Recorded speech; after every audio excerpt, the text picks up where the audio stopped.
Yeah, my name's Enda. I'm from County Carlow. It's a small town in middle of Ireland. I've lived in London for 20 years now, but often going back and forth to Ireland and other places, developing this thing that's become my own, these novelistic kind of ideas, inspired, I suppose. Being an Irish guy, you look to writers a lot and poetry and feelings, and that I kind of brought those things into the photography I do. Yeah, most of my projects are novelistic and cinematic, and mixing up elements to make a journey that literally doesn't speak about the idea, but you feel the emotions of the place, and it's the subtleties in the story I like, rather than painting a literal picture. The projects have always been concerned with people's stories, with people's humanity, with the emotional journeys that bind us all. We all share these emotional journeys, and I think this is what unifies us as a planet. Also, what really goes through my work is the search for hope in our everyday lives, in the everyday places we live. I love the search for light and beauty in ordinary places. I'm from a very ordinary grey town, and I think where you come from, you mightn't like it, but it defines who you become. And you know, I left where I was from when I was 18. I just wanted to get away from the place and start again. And then you find that, you know, the only language you have that makes you kind of different is the one that you know. And if you're true to yourself, I think this is kind of how you formulate a language. And so after leaving what I knew, I returned to it and developed the story into these novelistic stories. One of my favorite writers is John McGarn. His background was so similar to mine. My dad was, God rest his soul, was a police sergeant. We lived in a village. We lived in the police station. My mum was a teacher, as was John McGarn. In fact, his estate have just given me permission to use one of these stories to make into a film, which will be my next project. But one of John's lines was, "The ordinary is the most precious thing in life." And that's my big inspiration, you know, the ordinary things we do, someone waiting in a bus stop, someone walking down the road, someone just pausing and thinking. They're the things I've really focused on in my life. I suppose I should probably just turn on the picture. When I was young, I was a very, very shy young guy, and my mum she was as I said, a teacher, and she had a twin reflex camera, and she never let me take any pictures with it. It was too expensive, but I was always looking through it and imagining worlds and observing people, and I didn't have the words to express how I felt, but I developed my language through noticing people's subtleties in their expressions.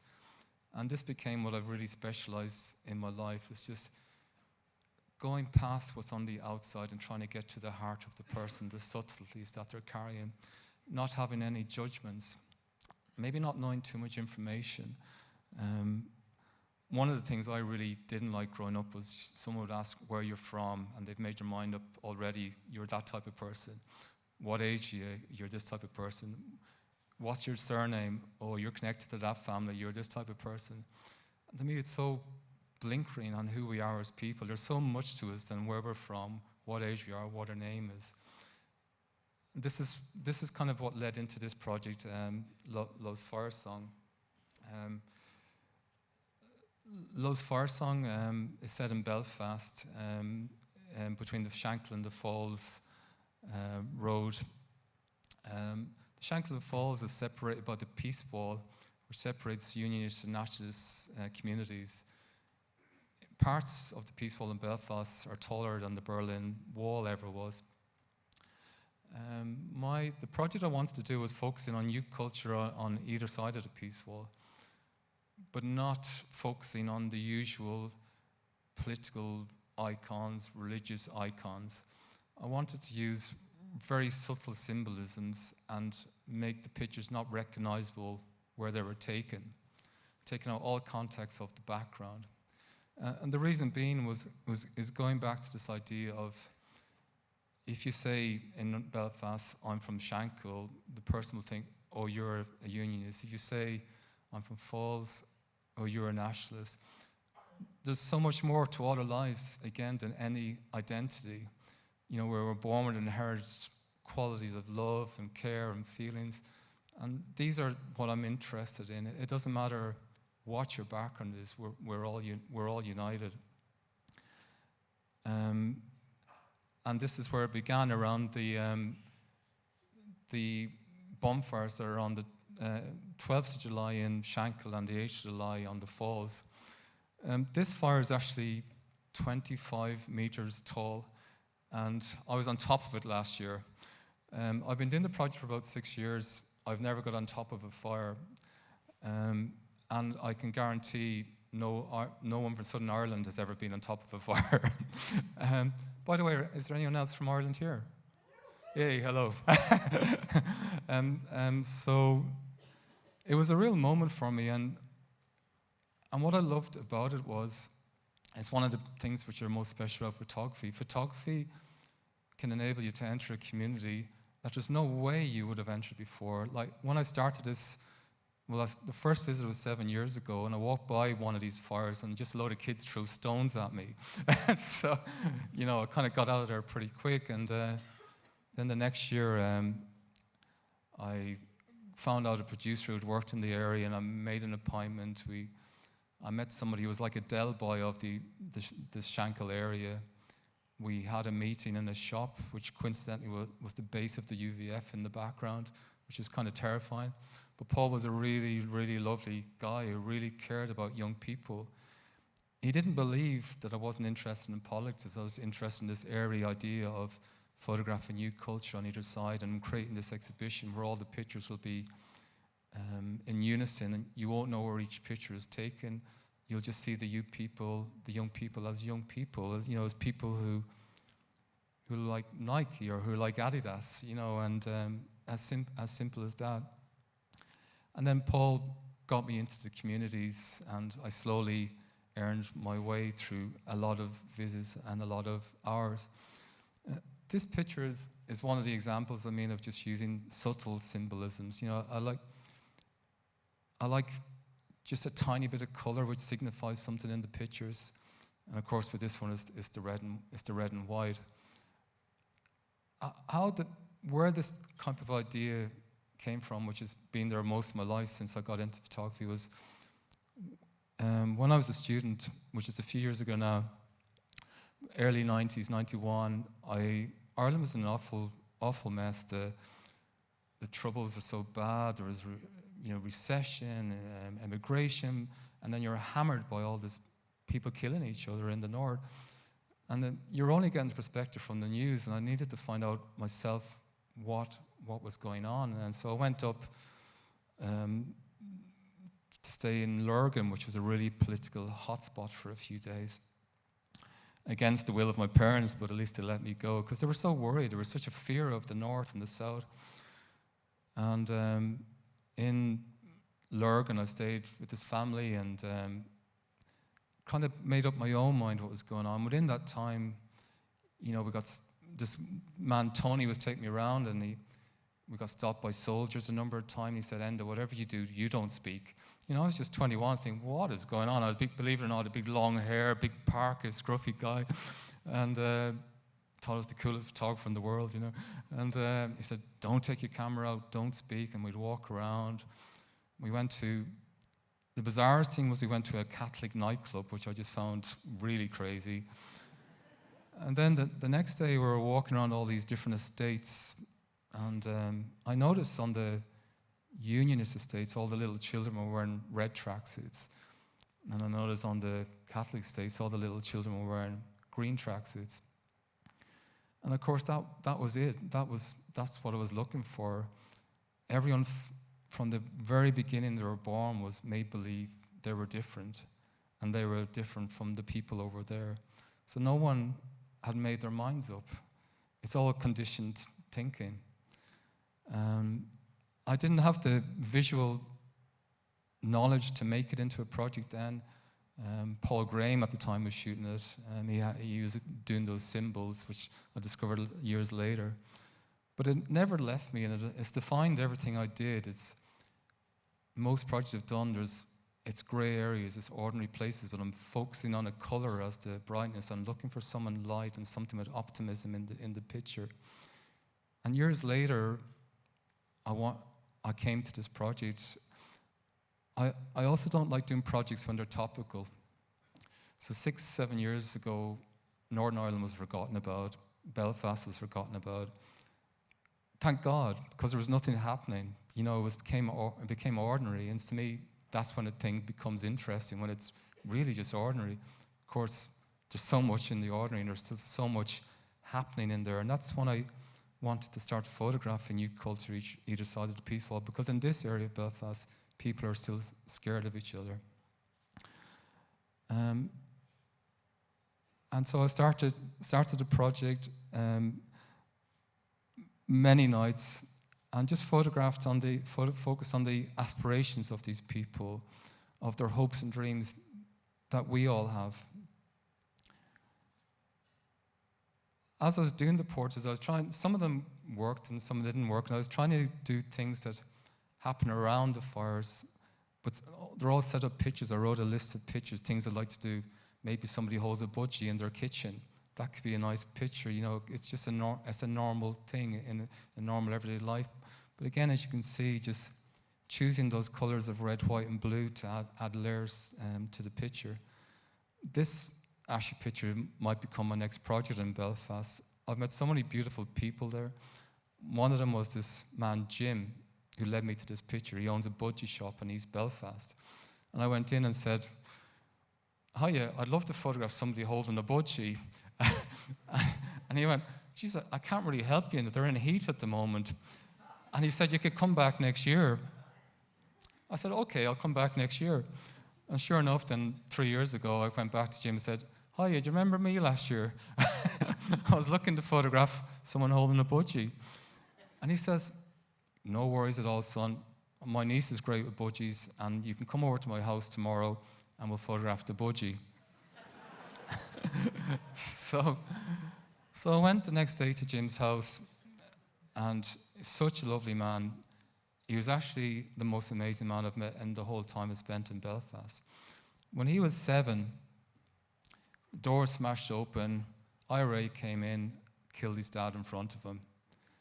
At that young age, he decided never to judge anybody, never to hold any anger. And that's how he lived his life. So he set up this budgie shop, which sold budgies to both communities. He has friends in both communities. And so this budgie man became for me a real symbol of how positive people can be if they don't let what they believe or have inherited that they think to believe get in the way of living their lives. And I'll just say hello to you. He's quite sick now, Jim, and I'm just going to say hello to you now. I'm thinking of you. Many nights were spent out at the fires in both communities. I thought that the reason the guys, well, there's a lot going on. Quick story. The first time I got there, Paul introduced me to the estates. Each estate is run by kind of a hard man, or a man of maybe had, military convictions in the past. And they'd say, "Enda's okay," and he'd put out the word, "Enda's okay, look after him, he's all right." And the kids go out robbing pallets in the morning. The first estate I went to, after I made my introductions, to the Shankle estate, there was already, I walked in with a can of 12-pack of beers, or 20-pack of beers, whatever it was. Went and said, "All right, lads, how's it going?" And all these youth looked around and went, "All right." And they were having a bit of a joke, because they'd graffitied on the wall, "Free the Shankle 6. Some of the lads had been lifted that morning robbing pallets." It's part of the journey.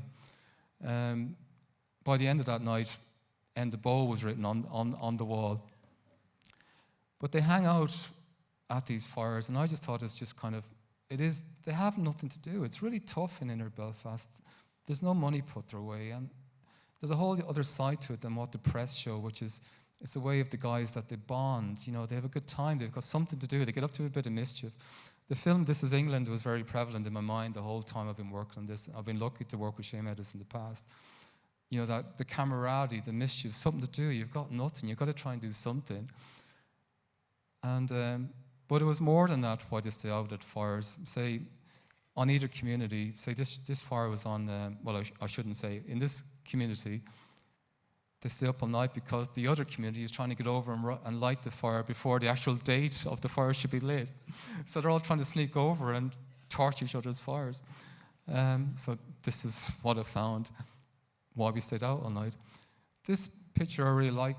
I wish the flag wasn't there because I was trying to avoid all this stuff, and I have taken it out once, and I just thought, but I never retouch. Everything is done for real, and it needs to remain. But it's subtle in the background. But within the pictures, I'm always trying to do different angles. Like a portrait is more than just looking down the barrel of a lens to me. I used to always do that type of stuff. That's where I honed my emotional thing. But it's a picture can be loaded in story, like a film. Cinema is such a massive inspiration to me. That's why I shoot in a big narrative of pictures, like maybe 40, because you're trying to create the change in feelings and emotions that are in a film. But then when you break it down to just a picture, also a picture is like a film. You know, it's loaded full of stories. It's why is he looking left? What's he sitting on? Where's the space? Why is that flap out there? What's filling the frame? And this is the beauty of photography. I try to load stuff with so much information to make us think about what we're looking at. But then in an exhibition, no one picture is more important than the other. Again, that goes back to no one of us is more important than the other. We're all unified. It's about space and color and our feelings. This is the view of the from the bonfire I was on last year. As you can see, it's a tough area. These kids grow up in tough areas, so they get all these bits of scrap, they build it together, and they form support for each other. As the project was unfolding, and I was getting, wanting to try different types of portraits, I was writing down notes, things I wanted to photograph, or ordinary things. A girl takes a phone, so then recreating these pictures. I'd go around with this picture in mind, trying to see someone near a phone or maybe at a phone, and then approach them and say, "Hey, I'm doing this project. I'd really like to do you a photograph of you in this way. Would you be okay?" And most of the time, people would say yes, which is brilliant. And then I'd try and stage it like a cinematic moment where it's not so much about me or the photographer. You're just trying to create a portrait of a moment in time. And that's really what all my work has evolved into. A portrait isn't just a portrait of the person in front of me. It's the whole space. It's a moment. The whole space is the portrait. And I was very grateful to this girl. Her boyfriend kindly stepped out of the way so I could do the picture. Whilst doing it, I was also photographing things that, back to this idea of separating ourselves from our conscious mind, from the things we've taken on, the things we believe we are, which often we haven't thought about. When we look at a sky or a picture of the sea, we often have a moment of clarity where we forget who we are. And that's the reason I have these other pictures of beauty running through. When you look at the sky, I'm not a unionist, I'm not a nationalist, I'm just Enda. And this is beautiful, and this is what links us all. And this is the reason these slightly poetic pictures run through the project. Rocket was one of my main men. He was such a great guy, and we've become great, great friends. We stayed up all night at this fire. I mean, it was the Wild West, but Rocket was with me the whole time.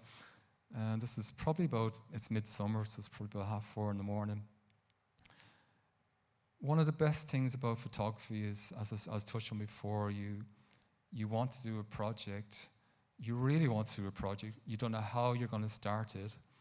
The people there probably don't even want you to come there. But you go in and you say, with a camera, and you just go, "I want to make a project about you." And it opens a door, no matter where you're from, because no one with my accent hangs out on these estates.